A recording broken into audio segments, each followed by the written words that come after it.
Welcome to the Random Encounter Show. I'm Deathstalker 5.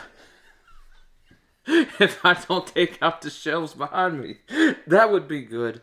Coming in for another episode of Table Talk. For all of you that are just arriving to our channel, most welcome. We're a community-based channel. And what I do is, most of the time, I sit down, impromptu, script-free, no teleprompters. I'm just an average guy talking about his hobbies as if you were sitting at the table with me. Yeah? Make sure you have something to drink. And maybe even a snack, because this one's probably going to be a long episode. I don't know. We have a heck of a lot to talk about. First thing I want to do is thank all of our subscribers here on the Random Encounter Show, the Random Encounter Army. And also give a huge shout out to our members, the Rogues Gallery. Yeah? Thank you to all that take part in our community. You can find us on Discord, Facebook, links down below. What we'll do is we're going to, I guess you could call it, we're going to talk about 2024. Solo tabletop RPGs that I've played. Yeah? Gonna go through the list. I've got a big stack of box sets and books and things here to talk about. And we'll try to do a little bit of catching up toward the end of the episode if we have time. But with 2024, this was the year where I have sort of my staple games that I play a lot of. Things like Castles and Crusades, Rollmaster, Standard Edition, Second Edition, Harp, Fantasy, Traveler, etc. Tunnels and Trolls, Monsters. But this year, I allowed myself to really check out a bunch of stuff that's maybe not so new, but it's at least new to me. And I figured we would talk about that and talk about some of the highlights of it. Of course, if you're interested in solo RPG, you'll probably pick up a few great tips and tricks and things along the way as we talk about it, or maybe even get some games to think about.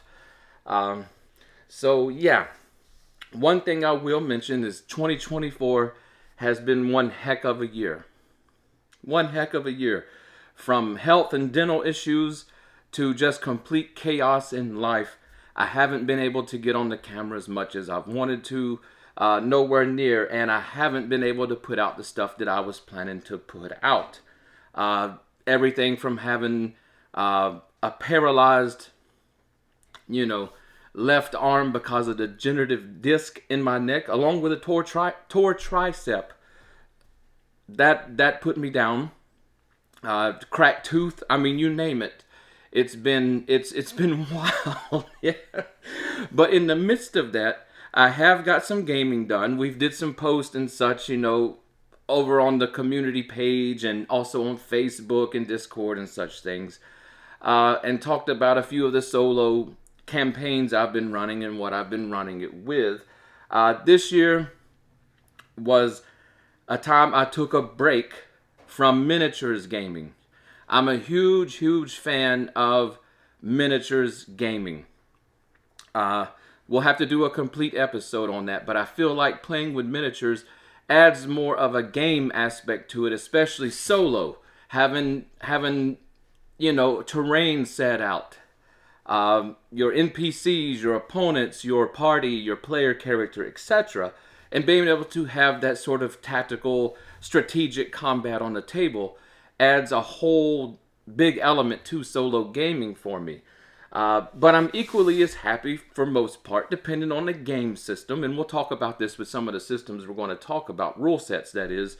But I'm also very happy just playing pen and paper theater of the mind. So this year has been a year of theater of the mind because I haven't, just like I haven't been on video as much as I've wanted to, I haven't had the chance to really sit down and do as much gaming as I wanted to. So any chance I got, I sit down, I just forego the miniatures and just dive into the game in my imagination. Yeah? Which you should be doing with or without miniatures anyway, by the way. It's something to drink. So, without further ado, let's talk about some systems that I've tried for the first time this year and I've been very impressed with. Yeah, I've been impressed with everything we've touched this year. I don't have any systems I bought and I said, this is terrible or whatever. So this is pretty much my gaming this year, but I really wanted to highlight some of the what made the game special to me. First up is an older game. Yeah? RuneQuest 3rd Edition. Guys, if you remember, I got this set in, like 2 years ago on the channel. And I've looked through it over that time, learned the system of RuneQuest and such. But this was the first time that I really got to sit down and play as a full campaign of solo play over several weeks. And I absolutely love the system. I know that may shock some people. You've been gaming since the 80s, 90s, and you're just now playing RuneQuest. I know, where have I been? I don't know. RuneQuest was always one of those games that I planned on getting, I wanted to get, etc. And finally I made a decision, we're going to do RuneQuest, and I sat down and I researched RuneQuest and all its editions and everything. And everything came up to the deluxe edition would be the best fit for me. Specifically because it is the full RuneQuest game. And it is geared toward play in Glorantha, the standard, really well done campaign setting for RuneQuest. But also deluxe edition rules sort of divorce it from Glorantha, the setting, and make it where you can play just about any fantasy setting that you want to. So that's a big deal for me because I'm not always a huge fan of games that are locked into one particular setting or style of play. Of course, I do have some games where that's perfectly fine. There'll be at least one in this mix. Two, actually. Anyway. Anyway, before I get to thinking about all this other stuff. RuneQuest, it lives up to being what a lot of people say is the greatest role-playing game of all time, or at least one of the greatest role-playing games of all time.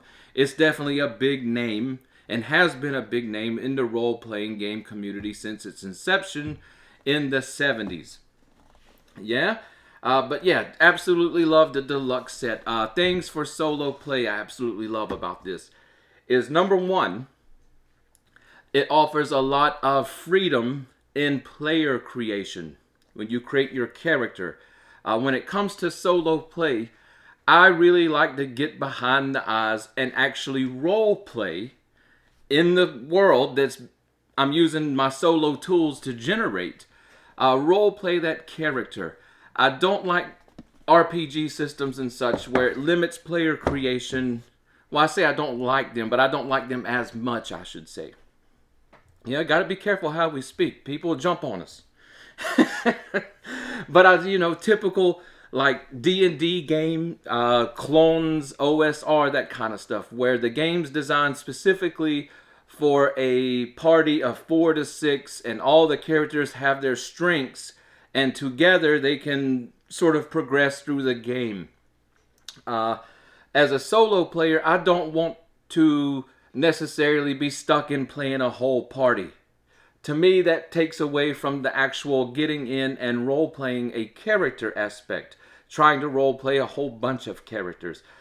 So with RuneQuest, the ability to make very versatile and experienced characters from character creation and progress them in various ways that's not locked into the class and level style system, that's a big bonus for me when it comes to solo gaming.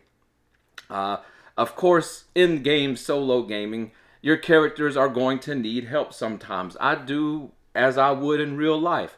I'll think about, hey, I have friends and family and people I know, and there's people out there I can hire. I'll find the best that I know of to help me do the job and bring them along, or pay them to come along, help me do the job. And I treat them as NPCs instead of player characters.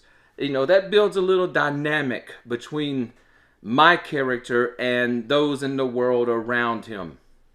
So, yeah, RuneQuest, though, a lot of freedom in player creation. Combat is fairly detailed and realistic. I do love that as well. Lots of skills and everything to choose from and to build your characters and such.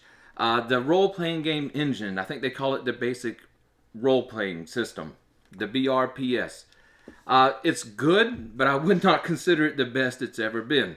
That title belongs to Rolemaster Standard Edition. Don't care what anybody says. But it's good. It's good. It's right up there. So I think it definitely has its place in the legendary games of our hobby. So yeah. Now, one thing that I think past the rule system, where this excels at, is the campaign setting material, adventure modules, and supplements. They are world class. With RuneQuest, I specifically campaigned in the River of Cradles, lands and peoples of Pavis, however you want to pronounce that, and the Zolafel Valley. Yeah, this supplement right here. These supplements like this are great. They really flesh out in a lot of detail the game world in which you're playing, from notable NPCs to various factions and things to the cities and places in the wilderness and such. Everything's greatly detailed, including the religions and such of those peoples and beings and whatnot. RuneQuest isn't so much an anthro game where it's mostly just men, you know, that you can pretty much play just about anything you can imagine that exists within the Glorantha world, from trolls to lizard men to humans, whatever. Yeah, makes it a very interesting solo game. And of course we had their supplements, you know, Avalon Hill, Chaosium. They went all out for Deluxe Edition RuneQuest. And so most all of your supplements come with very detailed and well-made maps in which to use for your games. Yeah, now when it comes to other things of the game as a solo player, I like that there's plenty of random encounter charts and such things, but in the actual supplements, you know, specifically like River of Cradles, I wish there was more of that. Yeah, but that's not really a huge issue because we can grab some of our solo tools that we use or just create our own list and tables and such, built around wherever we're playing, and it works out fine. But I do love games that have some of that built in just to take the workload off and maybe give me lists that don't come from purely from my own imagination, that might throw some surprises or something in that I hadn't thought of. Yeah, but regardless, I really did enjoy RuneQuest, and we will continue, or at least I will continue, messing around with the system. I have the Monster Coliseum box set, the arena style combat, chariot races and such. I love that stuff, so that will be on the list up next probably for RuneQuest. But yeah, RuneQuest, if you've never tried it, I do some research on the editions and the publishers and things. It's a game that's been around for a long time and it's been handled by a lot of people. You know, make sure you find something that's going to be best suitable for you. We'll stay in fantasy for a bit. Up next is Against the Darkmaster, one hefty tome of an RPG book. Yeah? Now, you heard me say that I love stuff like Rolemaster and Harp and such things. Well, this game is set on the same open-ended D100 system. A lot of people consider this a clone of MERP, which in a lot of aspects I can agree with, but it brings in a lot of stuff from 2nd edition Rolemaster and a lot of its own unique mechanics to sort of separate it out. So while it's on the same system, I would definitely consider this its own game. Yeah, not just a typical clone like we get with the OSR movement that you get D&D 1,000 times over. Against the Darkmaster, I think it does take the place of MERP, Middle Earth Role Playing. To me, I just use this base book. Yeah. The player creation is wide open, as you would expect from the open-ended D100 systems and things like RuneQuest, for example. But this game very much mimics Tolkien's style of writing with the Lord of the Rings. Yeah, this game screams Lord of the Rings style games through and through. It's as it exists, it's set up to play explicitly that style game where you have a Darkmaster that's appeared and is trying to take over the world, and he's sending his or her or its minions across the world, and it's swaying leaders and NPCs and townfolk and such to do its bidding. And your player characters are heroes that are setting out against this Darkmaster. The game plays fairly well solo. With the Darkmaster part of the game, it actually sort of runs itself. So that makes that part very easy for solo itself. When it came to this game, though, the mechanics run your characters, run the NPCs, run your monsters and such, and the Darkmaster, but you're going to need a land or whatever you want to play on. Me, I borrowed a hexagonal map. I think it was from Wizard's Quest, Avalon Hill. I'm guilty of that. Instead of just creating a new map or whatever, I will just go to an old board game that has a map included that has hexes or squares or whatever, and just throw down and say this is the land and leave it blank. I don't use the stuff from the board game. And then I'll take some of my solo tools that I have for world creation and such, and I'll start plopping down cities and places of interest and things, and we'll investigate those things when we get there and use our tools to create them. So, but overall, I did enjoy playing this. It felt like home, on the open-ended D100 system. It was gritty, it was dark, and it was good. It was good. I definitely recommend that if you're a fan of Lord of the Rings style games, dark fantasy, that kind of stuff, check this out. It runs quite well. The only thing that I would say is sort of a weakness, even though it doesn't have to be. If you're hobby-minded, you can make an RPG do anything. But as the game is written and as the rules are set up, it's explicitly for that Lord of the Rings Darkmaster trying to take over the world theme. Do with it as you will. Now, there's a lot of supplements out for this game that I believe change the nature of the game in various aspects and may open the game up a little bit more for various styles of gaming. I haven't checked those out, but I am planning to because I was very impressed with this. And I should say, as we move along, don't treat any of this as any kind of review. Just talking about my gaming this year.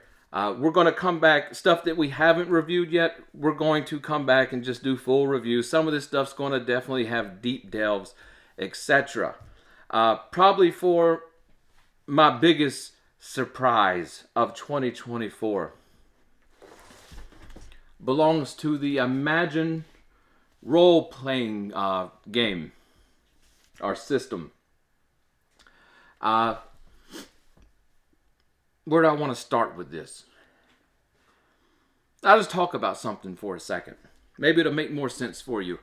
For me, a lot of you probably noticed that I don't go for a whole bunch of the brand new, hottest things, whatever. Yeah? I like to hunt for treasure in the realm of obscurity when it comes to tabletop role-playing games. We're talking mostly games from the 80s and the 90s, what I consider to be sort of a golden era when you're looking for original role-playing games. 3rd edition changed a lot with the landscape, and definitely the OSR with it. The reason I like to look for this stuff is I like to see new things being done, or new ideas, or at least originality. And as the years have moved on, especially here in the last few years in our hobby, we see just OSR games being piled out. Yeah, like shovelware. And for me, I'm looking for something that's at least new to me, something that's exciting, at least new ideas and things. So that's how I stumbled upon Imagine. And I didn't know what I was in for, but there was no reviews for this game. There were a few descriptions. Yeah, there was nothing here. So I jumped on board with Imagine, grabbed the books and such, and I have to tell you, I've been blown away with this game. We did a long video exploring this game earlier this year when it came in, and we were able to take a look at it. But this is for solo play. Let's just get into the solo play. In essence, when it comes to play, you're looking at something in between Advanced Dungeons and Dragons, First Edition, Rolemaster, RuneQuest, and this game is unlike any of those. It's just things that might remind you of that. That you sort of have a class and level system built into the game. But it doesn't limit you to really what your player can do other than alignment issues and such.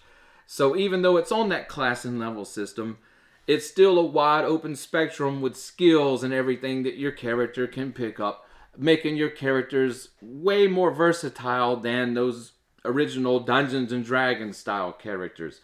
I absolutely love that. The game is very detailed, especially when you combine the player's handbook with the game master guide. You start getting like Rolemaster and some extent RuneQuest, though RuneQuest could have bumped it up a little bit. But you start getting back result-based details that help push your game and your story along further. Combat, this may be the most detailed, realistic combat I've seen out of an RPG game. It's blow by blow, second by second, edge of your seat combat.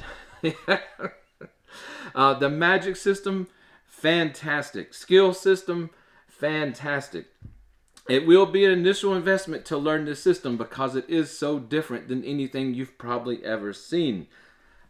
So that's just a warning out there. Now, when it comes to actual play, probably because I'm still learning the intricacies of the game and still getting used to the game, I put this on the table, and first thing I did was do some player creation and then run some combat. I was very slow with it at first. By the end of it, I started to speed up a little bit as I got used to it. The Game Master screen was a big boon for this. But it did play slower than I typically like to go. I don't mind playing slower than most people because I try to wring out details and really imagine and role play what I'm doing in the game with my character. So we're going to write that off as just that this was something brand new to me and a little bit unfamiliar. I'm definitely going to be pushing forward with Imagine because I'm just so impressed with the game, the supplemental material and such.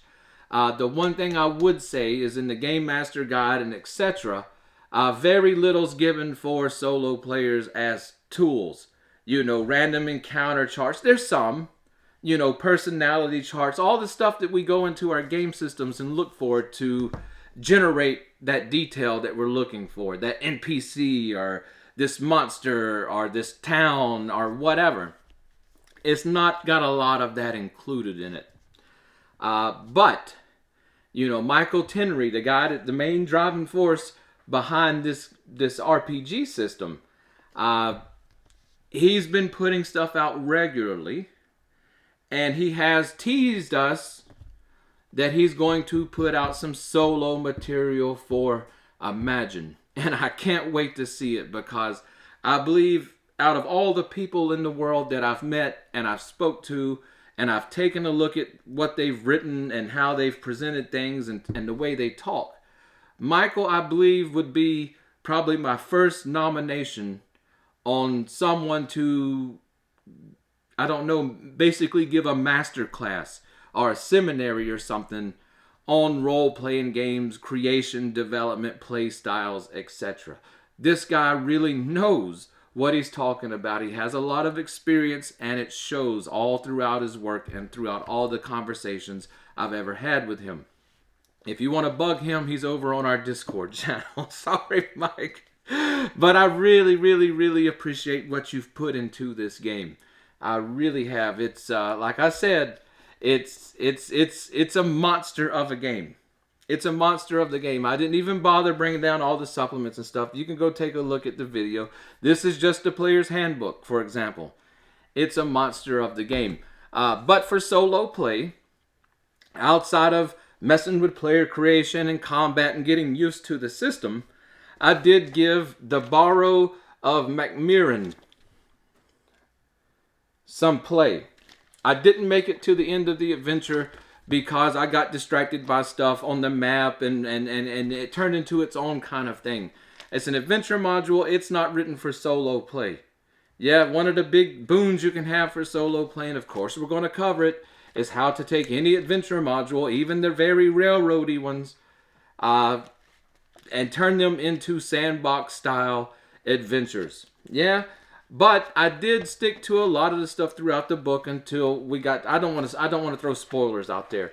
One thing I found very interesting though with this adventure and another adventure I have over there, 3 from Reston, is that when you go in, you're presented with maps of the areas. You're presented with NPCs and histories and such. You know, just gold mines for solo gamers that we can pull information out and plug it into our solo tools.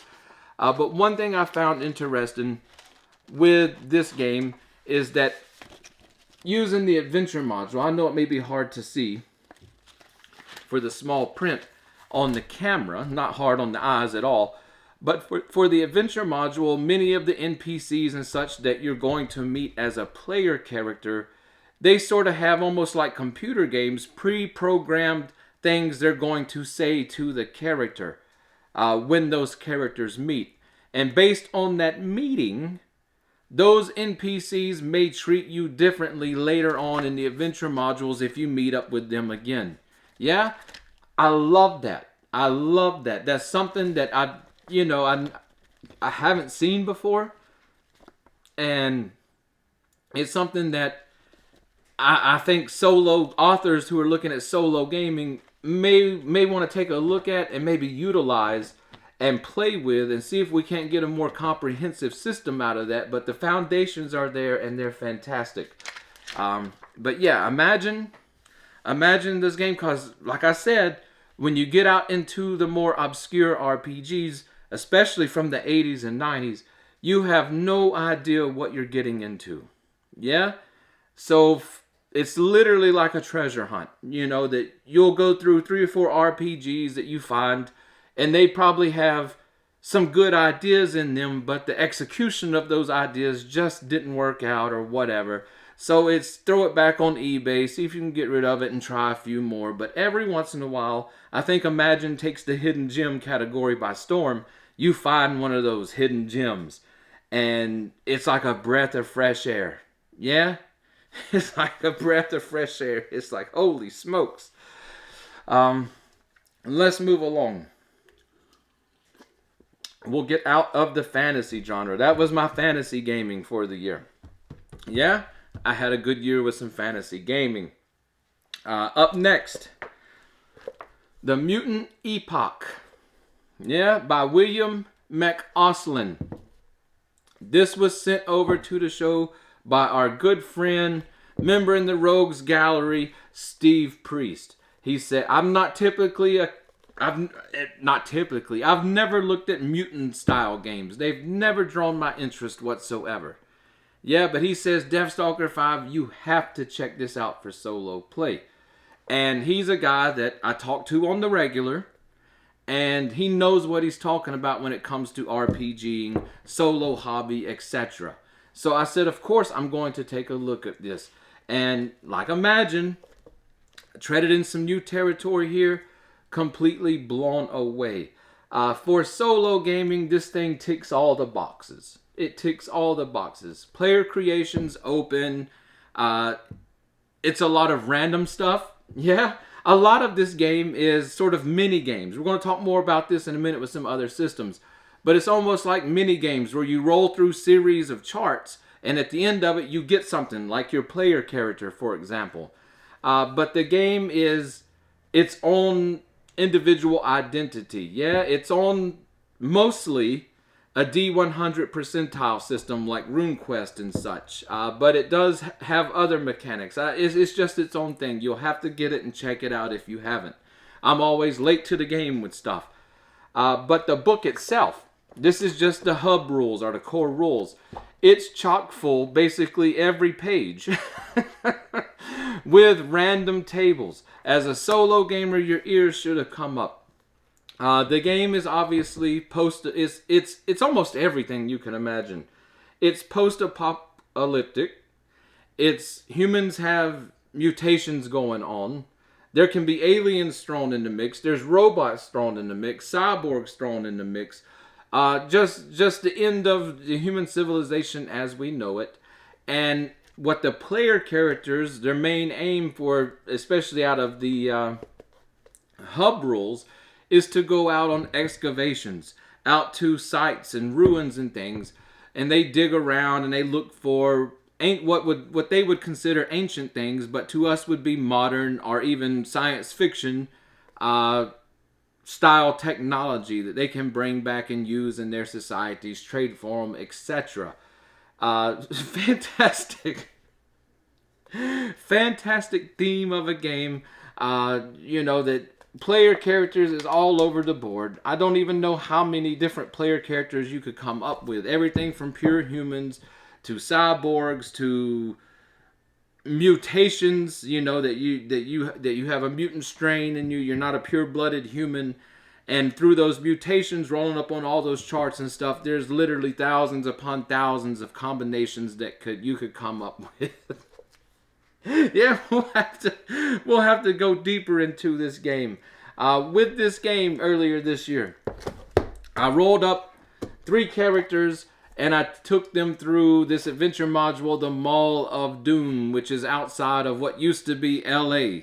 Yeah, there's a big mall there. They decide to go there and to excavate the mall and see what they can find. Of course, the mall is pretty much a mega dungeon, and it's full of all kind of enemies and such that you'll have to deal with as you explore and add to your stockpile of artifacts.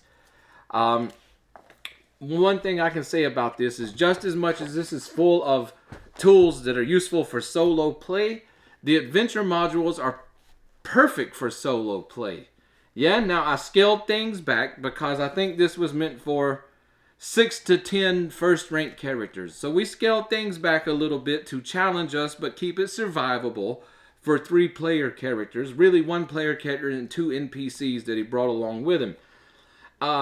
So I made it survivable, but it's a multi-path adventure module, and when you get to locations, you'll have a part to read, but most all of the locations include charts. Some of them D100 charts, etc.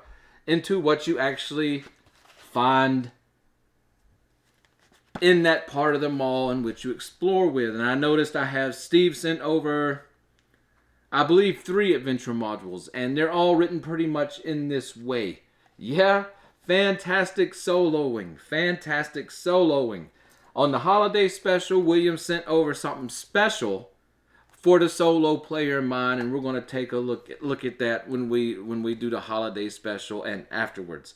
But the Mutant Epoch, even though I'm not a huge mutant post-apocalyptic fan, this game blew me away for solo play. I enjoyed it so much. You can take it seriously, but also get a lot of laughs out of it along the way, especially for player creation when those mutations kick in and such. You're gonna see some of the enemies and creatures and such that you encounter and stuff. You're gonna get for a group I know we're talking about solo gaming, but this is going to be a barrel of laughs for a group game. Yeah, it's just so different. The setting and genre is just so different than anything I'm used to. It was just an escapade. What can I say? It was wild. I absolutely loved every bit of that. And the artwork for the game, William does all the writing and all the artwork for the game, and it's just chock it's just chalk through, and he's very, very, very, very good at what he does. Woo! Let me get something to drink here. But the Mutant Epoch, highly impressed with it. Highly impressed with it. Got to give a big shout out to Steve for sending it over. Like I said, anything, that there's a lot of people in this community. There's many people that's just beginning or looking for recommendations. And I see a lot of people jump on and try to help them out. And there's a lot of people, those that try to help out others. There's a lot of very experienced players and people that know what they're talking about. And it's just amazing that we've built this community to be able to connect and share the ideas and share games and such. And yeah, it's been a wild ride for me with you guys. Getting me into mutant apocalyptic games and different things. It's been a wild ride.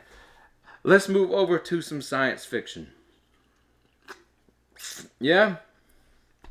How can we not? 2024, even though I've done some campaigns and adventure modules and messed around with these fantasy systems, this year's been the year for science fiction.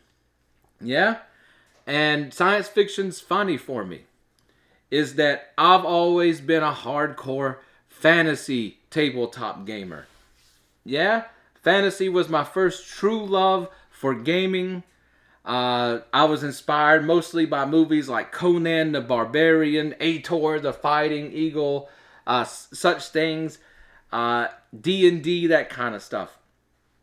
But I was always a fan of science fiction movies and shows. In fact, my favorite TV shows of all time would be like Babylon 5, Deep Space Nine, and such other Star Trek, like The Next Generations. What was the other one? I don't know. I'm not even. Let's not go off the rails into TV shows. Anyway, I've been a lover of science fiction for a long time, but it took until around 2016-17 for it finally to click in the few brain cells I have left to jump into some science fiction gaming. Yeah?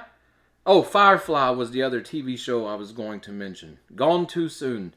But yeah, 2016, and it was Firefly, the TV show and movie, Serenity, that kicked me off into wanting to get into science fiction role-playing. Watching that TV show was almost like watching a campaign of a science fiction RPG.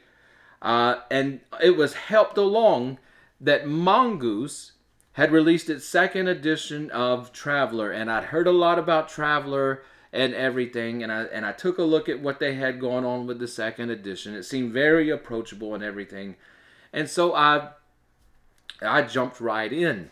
Yeah? And Traveler, I found pretty much a perfect, ready-to-go RPG system suitable for not just group play, but solo play right out of the book.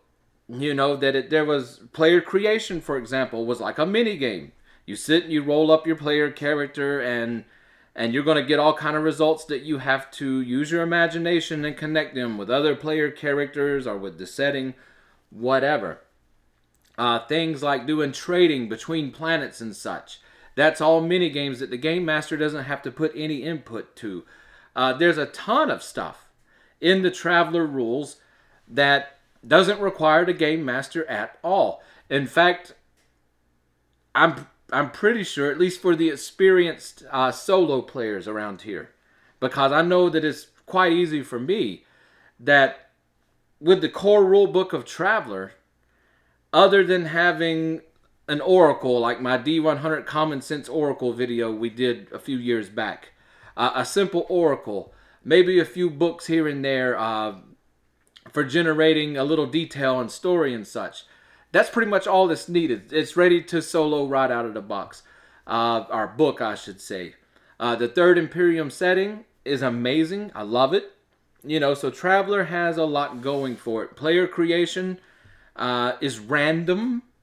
But if you wanted to do a design-based character creation, you can. And it's very versatile. And you can create the character that you're looking for, and it's not so dependent on having a full group at all times to progress in the game, etc.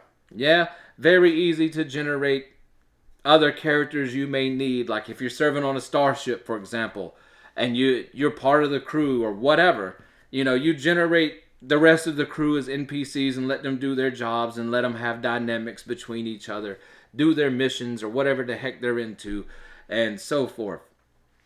So Traveler has a ton going for it, and I'm going to cover it in a future video, probably pretty soon. But I got fed up with Mongoose Publishing. Yeah, it was. I'll just go ahead and say it just turned into an unending money grab. That you got Traveler, the core rules, and you got all the things you needed to play at a minimum. But if you really wanted to have that detail and full scope of the rules and stuff, it was just buying book after book after book after book. And the books weren't cheap, 50, 60, etc. I got tired of that very quickly. And after initially getting into Traveler and enjoying Traveler so much, I learned about the Cepheus engine, which was basically, you can think of it as the OGL, OSR of D&D, but it's Traveler. Mongoose created an open source document, and the Cepheus engine was built off of it, and it's a clone of Traveler. And I said, maybe the answer is going to lie there. And I tried, the Cepheus engine games I tried were fantastic, like Cepheus Deluxe, for example. I love that game, and it's very analog to 2nd edition Mongoose Traveler with player creation and boons and banes and skills and such. But nothing ever felt like what I was looking for, where it's very complete. That I have all it doesn't necessarily have to have a million vehicles and starships and all that, but at least give me the tools, or at least put them in a Game Master section or something, to where I can easily build robots, vehicles, spaceships, etc. on my own, without a whole lot of effort to make them fit into the game mechanics and keep things balanced. Yeah? That answer came along this year in Cepheus Universal from Zozer Games. Now, yes, I was the editor of this work, so it does hold a very special place in my heart. It's a tome. It's a tome. But even take out Deathstalker 5 helping with the project in any kind of way, this would be on the show. Yeah? Because finally, a version of Cepheus, you can call it Traveler if you will, emerged where it did everything you can imagine to throw at it. In fact, Cepheus Universal has even more tools that we talked about Traveler having for solo play that makes it even easier to get in and run a sandbox style game as a solo player. You're getting everything from NPC reactions to patrons to starports to planets to factions to motivations, random encounters, everything. Paul Elliott put everything in here and decided it needed a kitchen sink and threw that in as well. So if you're a fan of science fiction gaming, yeah, I highly recommend it. I highly recommend this. And we also have the Player's Book. This was a suggestion I had for Paul, that this is a massive book. That if people want to run this game as a group, there should be a player's handbook so that everyone at the table doesn't need this massive book but the Game Master. So he created this and added it to Zozer Games' library. And one thing that it does add is it does add more Traveler-style random character creation. In Cepheus Universal, you have more of a design-based creation that's not random at all. Here you get that random creation that's more in line with Traveler. And it presents you all the stuff that you're going to need to be as a player. But I said, I wanted to sort of give this the ultimate test. Yeah? So I pulled down one of my favorite, you can't call it campaign settings per se, because the Third Imperium, as presented with Traveler, is, other than some smaller adventure modules, it's presented as in pieces of the universe of Traveler, the Third Imperium. But my favorite of all time, and what I would consider probably one of the greatest, if not the greatest, sandbox campaign / adventure book sets, whatever you want to say, ever made. Yeah, the Pirates of Drinax. It's huge. It's comprehensive. You could buy this set. Normally, I think it runs like around $100. But if you're a science fiction gamer into the Third Imperium or whatever, you could buy this set, and it's going to last you a lifetime. It's going to last you a lifetime of gaming. The gaming will never end here. Absolutely love it. I wanted to see how Cepheus Universal would handle running the Pirates of Drinax, the Third Imperium setting. And it did it flawlessly. It did it flawlessly. I was very impressed. And I said, this is how I know that even if I want to play Traveler-specific products like the Pirate of Drinax, Cepheus Universal is going to have me covered here. Yeah? So, like I said, very, very impressed with Cepheus Universal. Another game I checked out, well, there's 2 more games from Zozer games I checked out, but another game I checked out just based on a whim. It was the Retro Science Fiction Rules. Yeah? Thin, lightweight book that is based on the 1977 edition of Traveler, but it is very much streamlined and modernized while still retaining the feel for it. Essentially what you get is an abbreviated version of what you might consider like Cepheus Universal or 2nd edition Mongoose Traveler, etc. It plays extremely well. It plays extremely fast. All those tools are in there that if you want to play solo for sandbox style play in whatever universe, etc. that you want to play in, it will be able to handle it. This will be able to handle things like Pirates of Drinax. It'll do it. But in this book also contains a section on solo play and how to go about with solo play. And it also includes a small subsector of space to get you started in. And I just use these rules to just sandbox my way through the little subsector of space.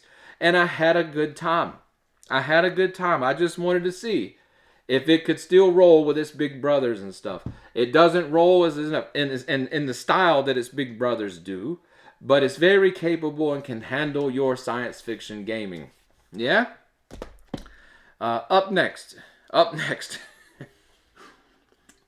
And lastly, for 2024, the game that has taken me over. Yeah? Hostile.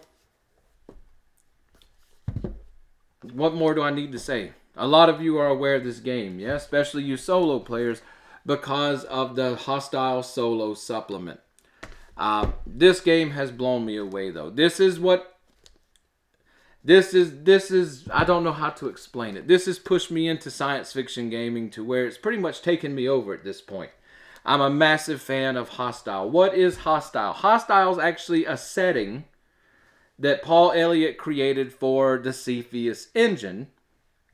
And now it has evolved into having its own rules. It's still Cepheus engine rules, by the way. It's having its own rules. It's having a massive amount of supplements for the setting. A few standalone games that you can also use as setting material, such as Hostile Solo, Zabatsu. But this is amazing. What it is think of the science fiction of the 70s, 80s, and early 90s movies. Movies that come to mind for this is obviously Alien. The Alien trilogy, the first 3 movies. Outland. Blade Runner. Yeah, it's a retro futurism. You know, instead of smart devices and cell phones and all this, it's back to CRT, cathode tube TVs, old school computers, terminals, and workstations. The microcomputer thing didn't go. Instead of a future that's full of promise and hope and these beautiful planets to explore and these wonderful alien creatures out there that we can talk to and make alliances with and learn from, etc.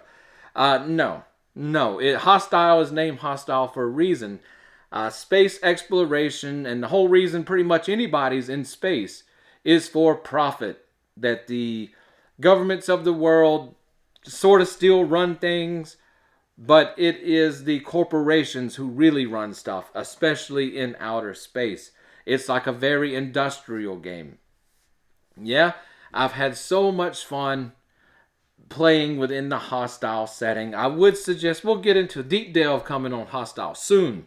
Yeah, I would suggest getting the rules. You can easily play with any of the Cepheus games, Deluxe, etc., even Traveler.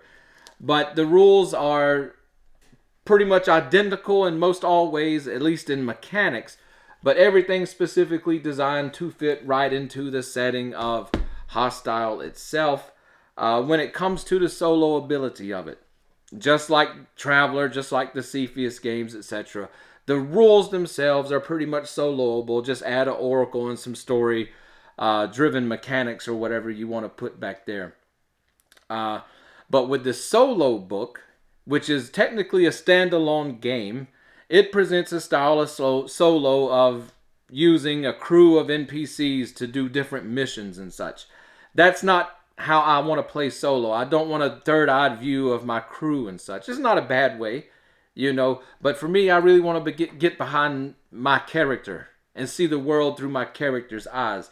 The solo book is still completely usable and essential. Yeah, I would say it's an essential book for solo players. If nothing but for all the great charts and reaction tables and all the stuff that goes into our solo gaming. Yeah? So, my gaming in 2024, like I said, we went from fantasy to mutant epochs to science fiction. Hostile has really taken me over to the point I lay around and daydream about the hostile universe and what characters and doing. That it's got me. Hostile's got me. I absolutely love it. My idea of science fiction and Paul Elliott's ideas of what we'd like to see in a game. I took a look at Hostile. It took me, I don't know why, it never popped up on my radar. But I took a look at Hostile and I said, I've got to check this out. He sent over some books for the holiday special. It took me about, 3.0 minutes. 100 or maybe 120 seconds, 2 minutes, before I jumped over on Zozer Games' website and ordered the books through Lulu. Just all of them. Yeah, I knew I was where I wanted to be when it comes to science fiction role-playing games. Yeah? So, yeah, that's my year. What games have caught your attention in 2024? Hit those comments below.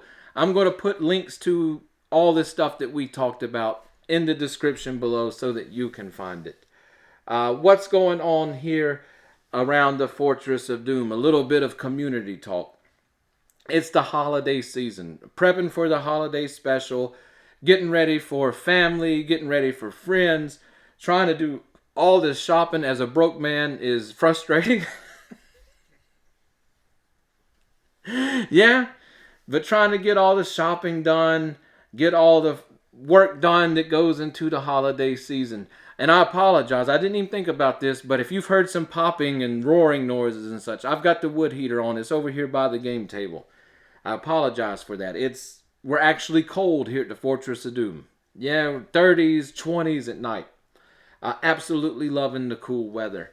I'm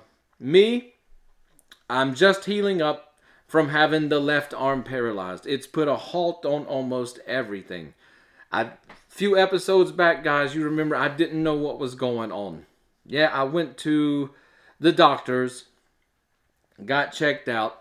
I've got a degenerative disc in my neck. It had herniated and spinal fluid, had poured out of it and swelled up against it, and it put pressure on this nerve. And in the meantime, with that going on, I somehow ripped the tricep muscle. So it was a fun time. But after the tricep healed, my left arm was just completely numb and pain would shoot down it. And it finally got to the point where it was unusable for anything. Yeah? So it's been just a blitzkrieg of healing, going to the chiropractor, using some traditional Chinese medicine that I think pretty much is the main reason we're healed. Um, but that's been a nightmare. That's been a nightmare for just about 2 months now. Uh, but yeah, getting ready for the holiday season. Going to try my best to just get some videos out there. I was originally planning to do an Atari video here. I've had the table full of Atari stuff for a while. But I just wanted to come on and talk about some tabletop gaming. You know, my true love. I love my video games, but tabletop gaming is what's always been what held me to gaming in general. So, yeah, but I'm very interested to hear from around the community your top games of 2024. They don't have to be made in 2024. Just whatever it is that you got a hold of this year and it really pulled you in. Yeah, I read these comments. Hey, I'm looking at games you talk about. Yeah, they may pull me in. Anyways, guys, I've got to go. It's we got to put this in the editor and such, and I have to be up in the morning, stay up all night and all day tomorrow. I think I'm going to try to go to church and such things. I don't know, but it should be a glorious day. In the meantime, I hope you guys are doing great out there, and I'll see you next time here on the Random Encounter Show. And this has been but one tale from the days of high adventure. You can join Deathstalker 5 on his quest by hitting that subscription button and joining his Random Encounter army. On the channel's About page, you will find our Facebook page and Facebook group where you can get more directly involved with the fun. And make sure you use our affiliate links to support our show.